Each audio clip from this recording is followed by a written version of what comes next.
अस्सलाम वालेकुम दोस्तों, की हाल चाल है? तुसी सारे भी ठीक ठाक होवोगे उम्मीद करना। ਤੇ ਇਹ ਅਸੀਂ ਕੰਮ ਕਰ ਰਹੇ ਹਾਂ ਸੀਵਰੇਜ ਦਾ। ਇੱਥੇ ਜਿਹੜੀ ਭਰਤੀ ਹੈ ਨਾ ਉਹ ਤਕਰੀਬਨ 8-9 ਫੁੱਟ ਪਈ ਹੈ। ਇਹ ਇੱਥੇ ਹੋਦੀ ਆਈ ਹੈ, ਅਸੀਂ ਇੱਥੇ ਵਰਮਾ ਮਾਰ ਕੇ ਤੇ ਇਹਨੂੰ ਸਾਰਾ ਜਿਹੜਾ ਨਾ ਕੰਕਰੀਟ ਕਰਾਂਗੇ ਤਾਂ ਕਿ ਸਾਡੀ ਹੋਦੀ ਜਿਹੜੀ ਨਾ ਬਵੇ ਨਾ। ਇਹ ਵੇਖੋ ਤੁਹਾਡੇ ਸਾਹਮਣੇ ਇਹ ਵਰਮਾ ਹੈ, ਠੀਕ ਹੈ। ਇਹ ਇਹਦਾ ਡੀਪੀਸੀ ਪਿਆ, ਇਹ ਇਹਦਾ ਡੈਂਪ ਹੈ, ਠੀਕ ਹੈ। ਤੇ ਕੰਮ ਜਿਹੜਾ ਹੈ ਨਾ ਪਾਇਦਾਰੀ ਵਾਲਾ ਕਰਨ ਦੇ ਆ ਤਾਂ ਕਿ ਕੱਲ ਨੂੰ ਜਿਹੜਾ ਨਾ ਕੋਈ ਮਸਲਾ ਮਸਾਲਾ ਬਣੇ, ਨਾ ਹੋਦੀ ਪਵੇਗੀ ਨਾ ਸੀਵਰੇਜ ਪਵੇਗੀ, ਕਿਉਂਕਿ ਮਿੱਟੀ ਕਾਫੀ ਜ਼ਿਆਦਾ ਪਈ ਹੈ। 8-8 9-9 ਫੁੱਟ ਭਰਤੀ ਪਾਈ ਮਾਲਕਾਂ ਨੇ। ਇੱਥੇ ਰੂੜੀ ਹੁੰਦੀ ਸੀ, ਉਹਨਾਂ ਰੂੜੀ ਚਕਾ ਕੇ ਫਿਰ ਮਿੱਟੀ ਪਾਈ। ਕੋਈ ਗਲੀ ਨਾਲੋਂ ਵੀ ਕੋਈ 5 ਫੁੱਟ ਚੁੱਕ ਲਈ।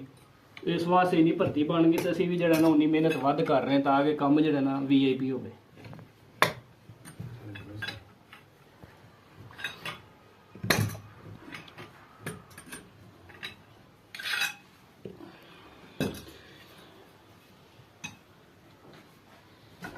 ਥੱਲੋਂ ਨਹੀਂ ਰੱਖੋ ਬਾਹਰ।